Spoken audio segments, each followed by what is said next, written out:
Doctor G Gopakumar എന്താണ് തരൂർ ഇവിടെ ഉദ്ദേശിക്കുന്നത്? അദ്ദേഹത്തിന് വേണമെങ്കിൽ പറയാൻ ഞാൻ നെഹ്റു കുടുംബത്തെ അപമാനിച്ചിട്ടില്ല, നെഹ്റു കുടുംബത്തിൻ്റെ ഈ കുടുംബവാഴ്ചയെ ഞാൻ വിമർശിച്ചിട്ടില്ല, മറ്റ് പാർട്ടികളിലെ കുടുംബവാഴ്ചയെക്കുറിച്ചാണ് ഞാൻ പറയുന്നത് എന്ന്. പക്ഷേ ആ ലേഖനം വായിച്ചാൽ അങ്ങനെയല്ല മനസ്സിലാവുന്നത്. എന്തിന് അദ്ദേഹം ഇപ്പോൾ ഈ പിന്തുടർച്ചാ രാഷ്ട്രീയം അത് ആയുധമാക്കുന്നു, അത് എടുത്തു പറഞ്ഞുകൊണ്ട് ഇങ്ങനെ ലേഖനം എഴുതണം?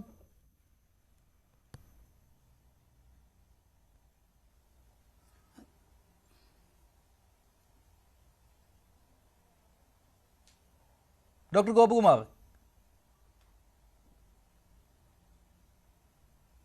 തീർച്ചയായിട്ടും തരൂറിന്റെ ഇന്നത്തെ ലേഖനം വായിച്ചു കഴിഞ്ഞാൽ, മലയാളത്തിൽ വന്നിരിക്കുന്ന ലേഖനം വായിച്ചു കഴിഞ്ഞാൽ തീർച്ചയായിട്ടും അത് കോൺഗ്രസ് പാർട്ടിക്ക് തന്നെ ഒരു വിമർശനമാണ് അദ്ദേഹം നടത്തിയിരിക്കുന്നത്. രാജ്യത്തിലെ മിക്ക പാർട്ടികളിലും കുടുംബവാഴ്ച കടന്നുപോയി എന്നുള്ളത് നന്നായി അദ്ദേഹം സമർത്ഥിച്ചിട്ടുണ്ട്. അതിന്റെ നല്ലൊരു ഉപന്യാസം തന്നെ എഴുതിയിട്ടുമുണ്ട്. മിക്ക പാർട്ടികളിലും ഇതുണ്ട് എന്ന് അദ്ദേഹം വളരെ വ്യക്തമായി പറയുന്നുണ്ട്. അത് ശരിയാണ് താനും. പക്ഷേ തന്നെ തിരഞ്ഞെടുക്കപ്പെട്ട ഒരു മണ്ഡലത്തിൽ നിന്ന്, കോൺഗ്രസ് പാർട്ടിയുടെ ടിക്കറ്റിൽ നിന്ന് ജയിച്ച് ഇതെല്ലാം അറിയാതെയാണോ അദ്ദേഹം ഇതിനകത്തോട്ട് വന്നതെന്നുള്ളൊരു ചോദ്യം അപ്പോഴും ബാക്കി നിൽക്കുന്നു. അപ്പോൾ തീർച്ചയായിട്ടും ഇദ്ദേഹത്തിന്റെ ഉദ്ദേശം ഇതിനപ്പുറം എന്തോ ഉണ്ട് എന്നുള്ളതാണ്. ശശി തരൂരിന്റെ പാണ്ഡിത്യത്തെക്കുറിച്ചോ അദ്ദേഹത്തെ അഗാധമായ ലോകപരിചയത്തെക്കുറിച്ചൊന്നും ആരും സംശയിക്കുന്നില്ല. പക്ഷേ ഒരു പാർട്ടിക്കകത്ത് പ്രവർത്തിക്കുമ്പോൾ, മെമ്പർ ഓഫ് പാർലമെന്റ് ആയിരിക്കുമ്പോൾ പ്രതീക്ഷിക്കുന്ന നിലനിർത്തേണ്ട ചില അച്ചടക്കങ്ങളുണ്ട്. അതിൽ നിന്നൊരു വയലേഷൻ ഇക്കാര്യത്തിലുണ്ട് എന്നുള്ളതിൽ യാതൊരു തർക്കവുമില്ല. ഇത് മൊത്തം ഇന്ത്യയിലെ ജനാധിപത്യ പാർട്ടികളിൽ ഭൂരിപക്ഷത്തിലും ഇതുണ്ട് എന്ന് പറയുമ്പോഴും കോൺഗ്രസിനെ കുറിച്ച് വളരെ വിശാലമായിട്ട് ഇതിനെ എഴുതിയിട്ടുണ്ട്.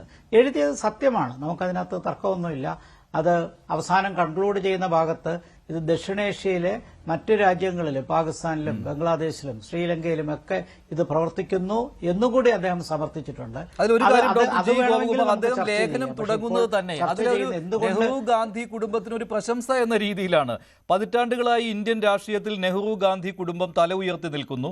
സ്വതന്ത്ര ഇന്ത്യയുടെ ആദ്യ പ്രധാനമന്ത്രി ജവഹർലാൽ നെഹ്റു, പ്രധാനമന്ത്രിയായിരുന്ന ഇന്ദിരാഗാന്ധി, രാജീവ് ഗാന്ധി, നിലവിലെ പ്രതിപക്ഷ നേതാവ് രാഹുൽ ഗാന്ധി, പ്രിയങ്ക ഗാന്ധി എന്നിവർ ഉൾപ്പെടുന്ന നെഹ്റു ഗാന്ധി കുടുംബത്തിന്റെ സ്വാധീനം ഇന്ത്യയുടെ സ്വാതന്ത്ര്യ സമര ചരിത്രവുമായി ഇഴചേർന്ന് നിൽക്കുന്നതാണ്. എന്നാൽ രാഷ്ട്രീയ നേതൃത്വം ഈ ഒരു ജന്മാവകാശം ആണെന്ന ധാരണയ്ക്ക് ഇത് അടിത്തറയിട്ടു എന്ന രീതിയിലാണ്. അതായത് ഗാന്ധി നെഹ്റു കുടുംബത്തെ അദ്ദേഹം നല്ലത് എന്ന രീതിയിൽ തന്നെ പറയുമ്പോഴും അവിടെ ഒരു അമ്പ് തൊടുക്കുന്നുണ്ട്. ഞാൻ താങ്കളിലേക്ക് വരാം. അതിനു മുമ്പ് ഇപ്പോൾ സമയത്തിനകം അദ്ദേഹം സംസാരിക്കും. അപ്പോൾ തിരികെ എത്താം. ഡോക്ടർ ജി ഗോപകുമാർ, ഇവിടെ മറ്റ് രാഷ്ട്രീയ പാർട്ടികളിലേക്കാണ് തരൂർ വിരൽ ചൂണ്ടുന്നത്. തുടങ്ങി വെക്കുന്നത് നെഹ്റു ഗാന്ധി കുടുംബത്തിൽ എന്നതാണ്. പക്ഷേ ഇത് വായിച്ചു നോക്കുമ്പോൾ അറിയാമല്ലോ, ഇവിടെ അദ്ദേഹം നെഹ്റു കുടുംബത്തിന്റെ കുടുംബവാഴ്ചയെ കൂടി പറയാൻ ഉദ്ദേശിച്ചുകൊണ്ട് മറ്റു പാർട്ടികളിലേക്ക് കടന്നു വന്നിരിക്കുന്നുവെന്ന്.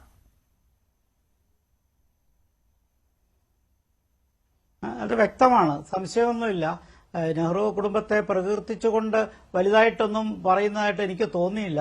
അദ്ദേഹം വാസ്തവത്തിൽ അങ്ങനെ പറയേണ്ടിയിരുന്നെങ്കിൽ നെഹ്റുവിന് ശേഷമാണ് കുടുംബവാഴ്ച ശക്തമായത്.